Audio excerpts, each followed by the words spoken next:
Amidst all the speeches and the awards thus far this evening, one viewpoint we have not heard represented this evening is that of the Cardinal fans. Our next act takes a satirical look at the Cardinals during 1982. A comedy skit recounts their personal highlights of the season. To the microphone, Rodney Washington, Dean Minderman, Bert Borth, and CRAIG HAWKSLEY. Let's welcome them and look back at 1982. You know, all of us Cardinal fans have our own personal memories of the championship year of 1982. The Cardinals and KMOX have helped us out a little bit by putting out a highlights album of the key hits and the big defensive plays and those clutch pitching performances that helped bring us the championship. But you know, there's so many of us Cardinal fans and so many memories that there's just no way to cram them all onto one album the way KMOX tried to do. So what we're going to present to you tonight is a few of the highlights that didn't quite make it on to the Cardinals highlights album for this year. Now, a lot of those highlights involve our broadcasters.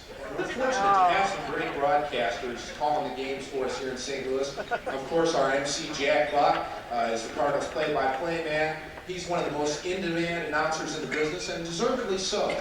But there's another guy up there in the booth with Jack.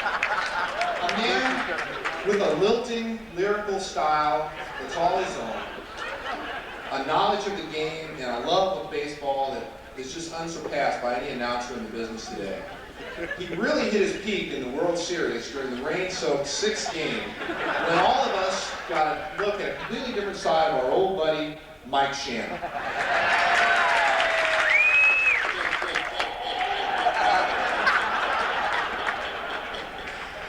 Well, thank you very much, Mr. Jack Buck. We're back here at beautiful but wet Busch Stadium. This is Mike Shannon alongside Mr. Jay Randolph here, and we're gonna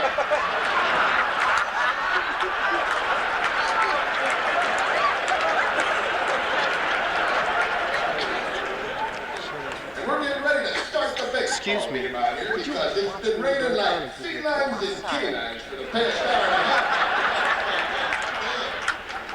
We're getting ready to go. The grounds crew is taking the tarpaulin off of the field. We're going to get ready to play us a little bit of baseball. So, as Mr. Don Sutton goes out to the mound to take his final warm-up tosses, let's recap the action for you so far. Let's see. Jay's had 15 Budweisers and I've had 35.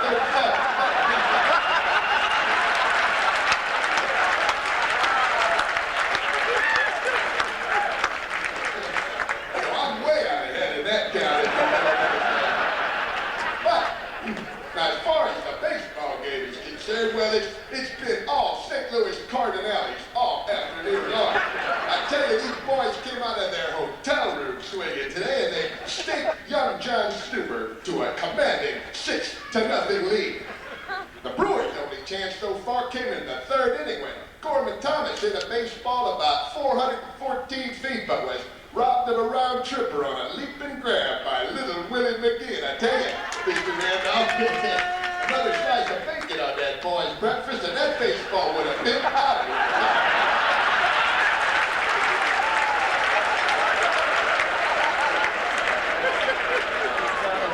So, we're going to get ready to start this 6th inning now as Don Sutton gets on the hill, ready to face Keith Hernandez. And I tell you, Mr. Hernandez digs in, adjusts various pieces of his equipment,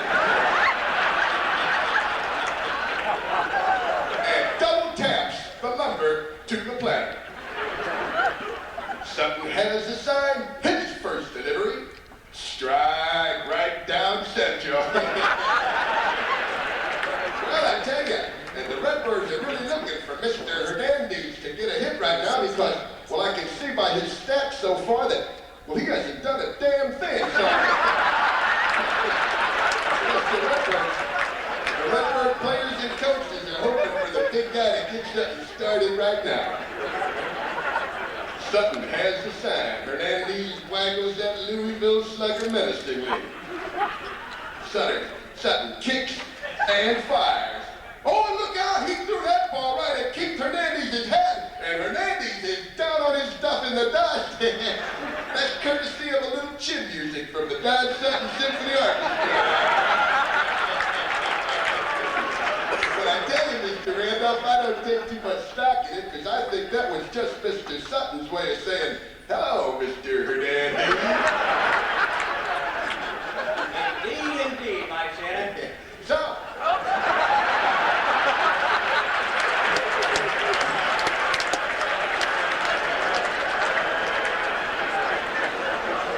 as Hernandez steps up to dust himself off, Mr. Sutton walks behind the mound to rub up that old baseball under the watchful eye of umpire Dave Phillips, who's well aware of Professor Sutton's way of doctoring up that old horse. I tell you, when Mr. Sutton gets the ball loaded up the way he likes it, he can make that sucker move like a butterfly on Budweiser, I tell you.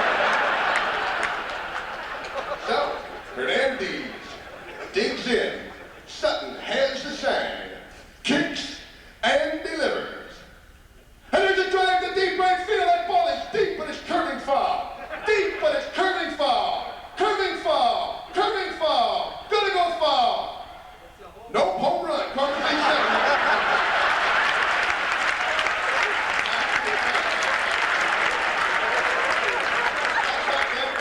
Foul by 5.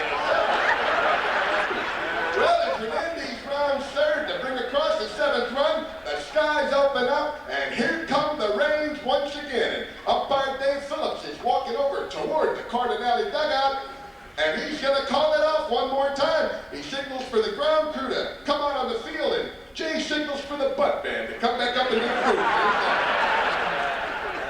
So while we do this today, we're going to take you back to the KMOX station. It's raining so hard now, the ducks out on the pond, they're swimming around in the bullpen out here.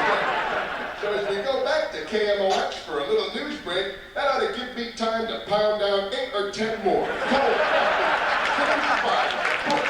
So there you go.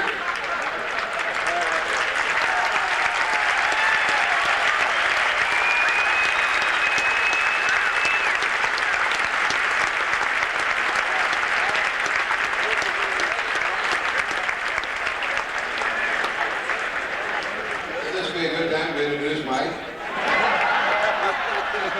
Mike Shannon's out there in the audience. Where are you, Mike?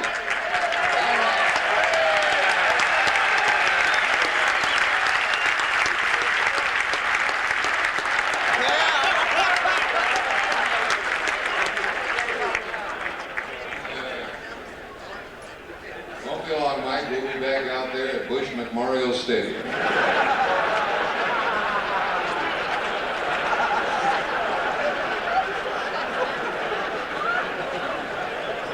We'll be hearing more of the highlights. Indeed, as Jay Randolph says, that didn't make it out of the 82 highlights album a little later on in the program.